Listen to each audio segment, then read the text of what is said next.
And one of the biggest lies that I'd like to challenge is that somehow the disorganization, the crime, the out-of-wedlock births, all of the disarray that you see going on in these urban centers over the last 50 years that have been run by liberal Democrats, that somehow that's a legacy of slavery and Jim Crow. This is a lie. Because if you look at the numbers, if poverty and racial discrimination were the principal causes of the challenge that we have today, certainly during the 10 years of the Depression between 1930 and 1940. Now, listen to this important point that Bob Woodson is about to disseminate here for you, right? For many times, a lot of black liberals, black progressives, like to blame poverty for the reason why blacks commit so much crime, because that's the only way out. That's the only way they can feed their families. They were forced to go into a life of crime. It's not because of their personal choices. No, it's because external factors, you see the game, push them to do these things. Last time I checked, it don't matter what environment you are, no matter what place you are, you may not control what happens to you, but you always can control what you respond. And any response you do is your choice. You chose to respond to poverty in that way. Look how Rob Woodson's about to highlight in black historical terms during the Great Depression, where technically that was the poorest America's ever been. Look how the black people reacted. When racism was enshrined in law, when the unemployment rate among whites was 25% and 40% in the black community, certainly we should have gone to hell in a handbasket under those circumstances.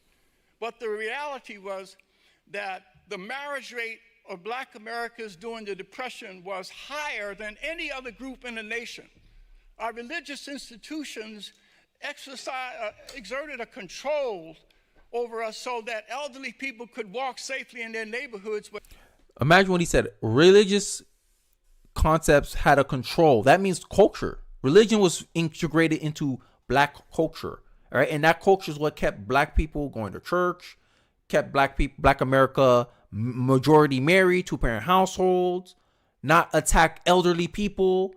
Imagine asking an elderly person to walk in the hood in Harlem today. He'll get robbed. They'll get assaulted. Hell, maybe even killed by their own grandchildren. But during the poorest time, during the Great Depression, none of that was going on. Why? Because of culture. And the black community culture went down a hill, went off a cliff when you get some of these black Marxists integrating themselves into black culture, and you got what we got today.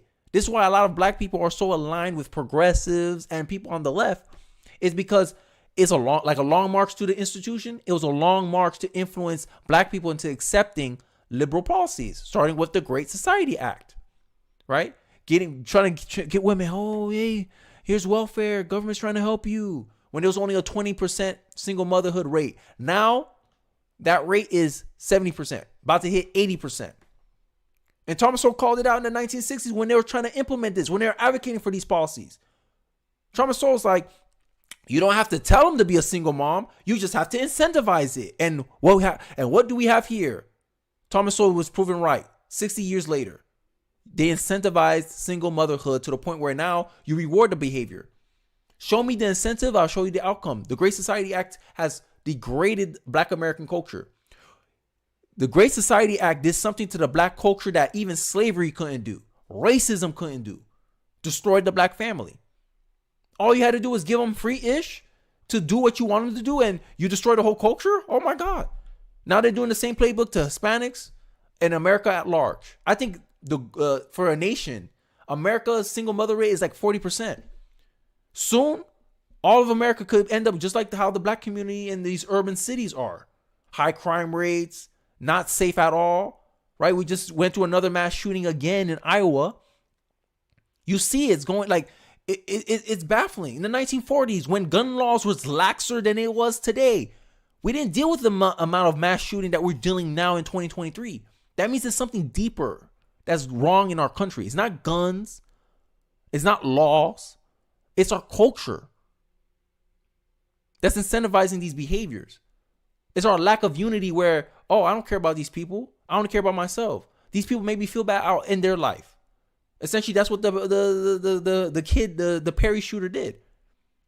Killed all those kids because, And then the coward killed himself because he didn't want to deal with the consequence of his actions. Maybe he's dealing with it now. Who knows? But this is the point I'm trying to hint at, is that short term, yes, policies help, but the policies have to set up for long-term effects. And I think one of the things is to highlight, hey, we have to try somehow get America to acknowledge that it has a problem. Because the only way you're going to fix a problem is to acknowledge it, that it's there. Let's get back into the video. Without fearing assault by their grandchildren. The incarceration rate up from that time up until 1956, blacks were incarcerated only about 12% above their presence in the population. And so up until 1965, 85% of all black households had a man and a woman raising children. Imagine that. And that is because of the controls we exercise. So racism, slavery never destroyed. Those were external. But the left's ground game started in the 60s. And all I'm saying is currently, right, our ground game, and you seeing it. And the funny part is, it's not something we're doing intentionally. It's just something that seems to happen organically. Like, yo, it's almost like a cultural response to what is going on today, right? You have a bunch of black conservatives going online, speaking out against this stuff, saying, hey, we're Americans. We're part of this country too. Black history is American history, right? We don't need a Black History Month, right? Juneteenth is a fake holiday. We don't need this stuff, right? We already got reparations. You see a lot of black people starting to speak out against this stuff. A lot of more black conservatives coming out is because we're starting to realize, yo, the same way they got in is the same way we have to fix it. This is the ground game that I think is a good critique that Republicans and conservatives need to hear. Same thing with the pro-life movement as well. They need to get more active, because you see these activists, you see these feminists, they're rabid. Yo, these feminists, they're crazy. They're willing to do anything to push their agenda, and we have to meet them with the same energy, or else we'll lose. We have to come at them with the same ruthlessness, the same ferocity that they want to push their ideology. We have to push our ideology the same way as well, or else we'll lose our culture, and we'll lead America down the path to ruin. Let's continue with the video. Because prior to the 1960s, pathology was never associated with poverty. People who were sharecroppers didn't rob folks or rob banks to do things like that. Poverty was never associated with aberrant behavior. Exactly. What happened was in the 1960s, and the out of wedlock births occurred starting in the 60s with the poverty programs in the welfare state. The welfare state became an invading army into the black community.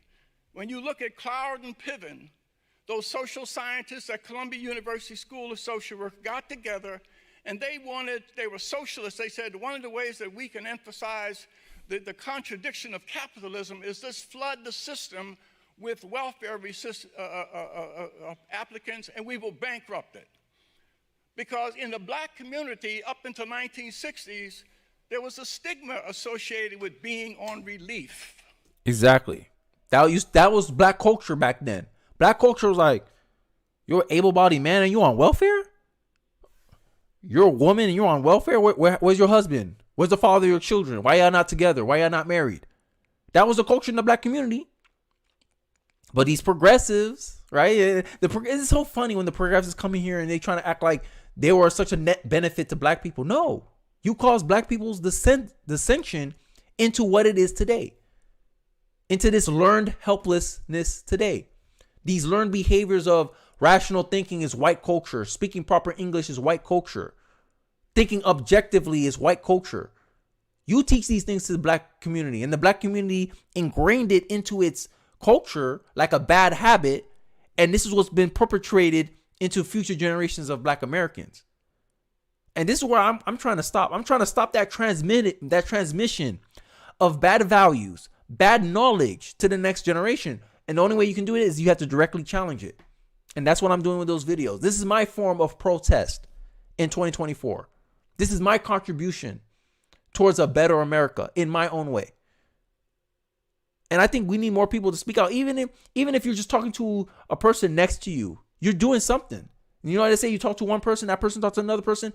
You don't know the ripple effects that your choices make, no matter how small you think they are.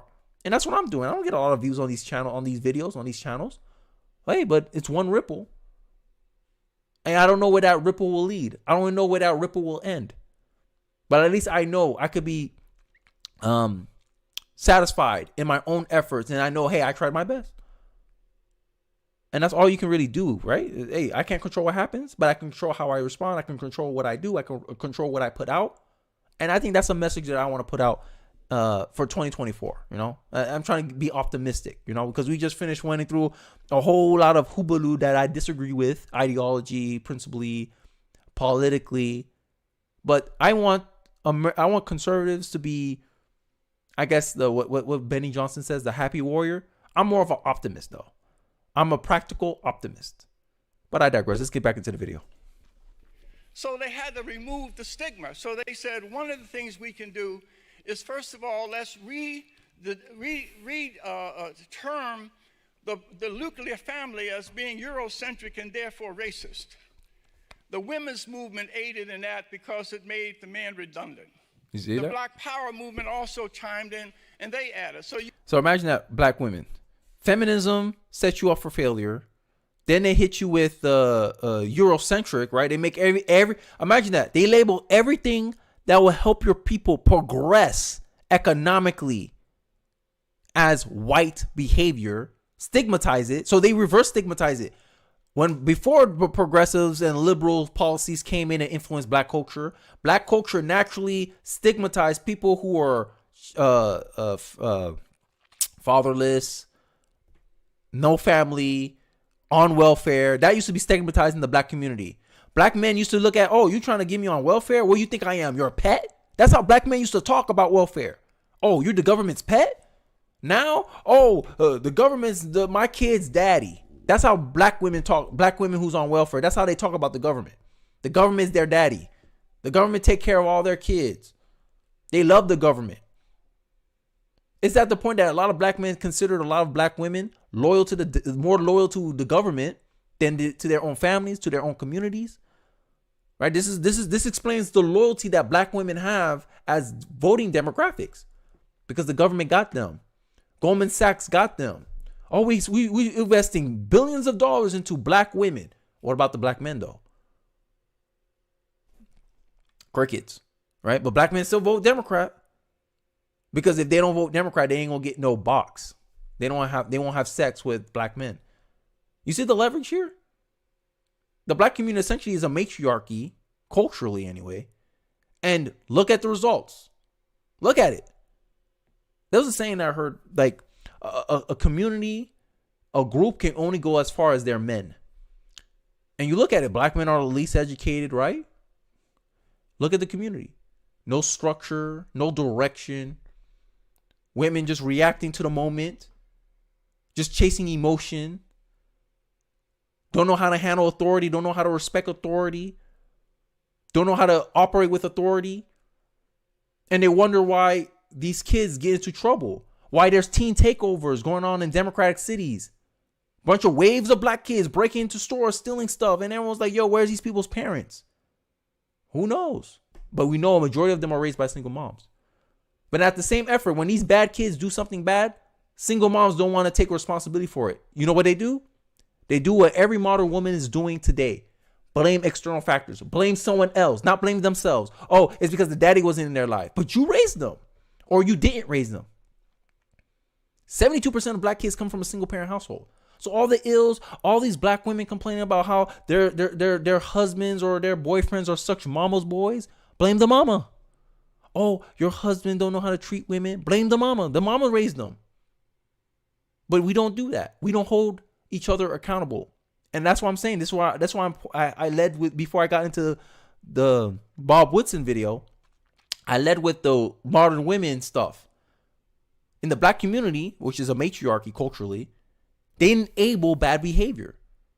They give black women kudos. Oh yeah, be ignorant, be ratchet, be ghetto, be disrespectful towards your man. Bring down the man's self-esteem. And at the same time, they wonder why they're so dependent on the system. This is why. You have no leverage. This is why when the black community complained about something, then they found out the hard way. That's why they're so mad about what happened with Claudia Gay, because they found out their place in the hierarchy. Jewish people got something of value. The Jewish people are more valuable than the black people right now, especially economically. Jewish people say, we're not going to invest our money into your institution. Harvard panic, and they're like, hey, look, Gay, you got to go. Black people can't make the same claim. Black people can't make the same demand because they've been conditioned by liberal policies to essentially be dependent on welfare. And when you're dependent on welfare, you don't have anything of value to contribute to society. And then when black people who do have something of value to contribute to society, the culture makes you stigmatize them, make fun of them, and push them out of their push them out of your community. Ask Ice Cube. Ice Cube tried to stay in his community. You know what you guys did? Y'all robbed them blind. Every day y'all broke into this house. And then Ice Cube realized, it was easier to rob me of what I have than to go out and try to make it and create it for yourself.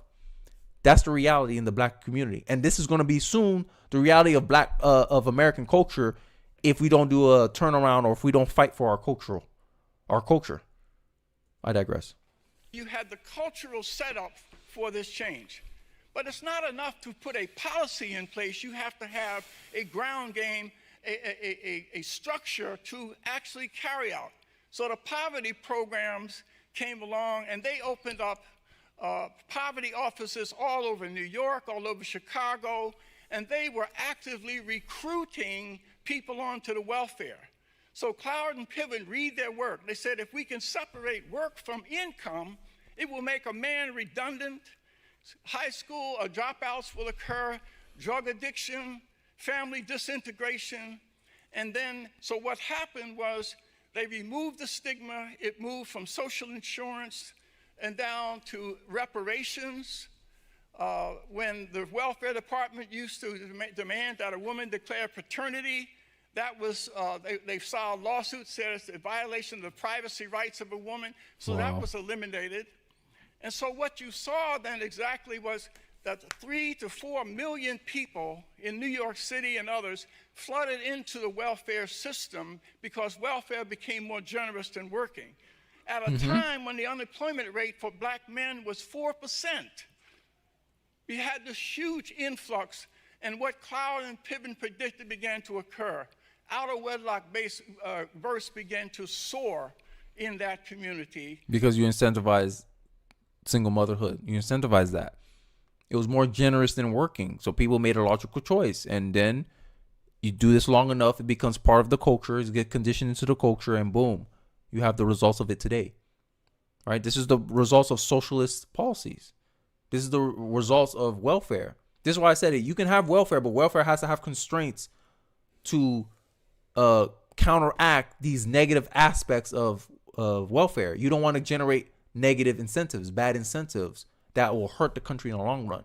But these people don't want restrictions on welfare. They don't want proof of income, not proof of income. They don't want limited healthcare or welfare. Oh, you want to have four years to be on welfare and you lose your right to vote. Like, they don't want to add any trades to get that free benefit. It's just, just give them the benefit because they hit on hard times. And then you get people who abuse the system, right? This is where they get labeled welfare queens. But hey, I want to end it off there.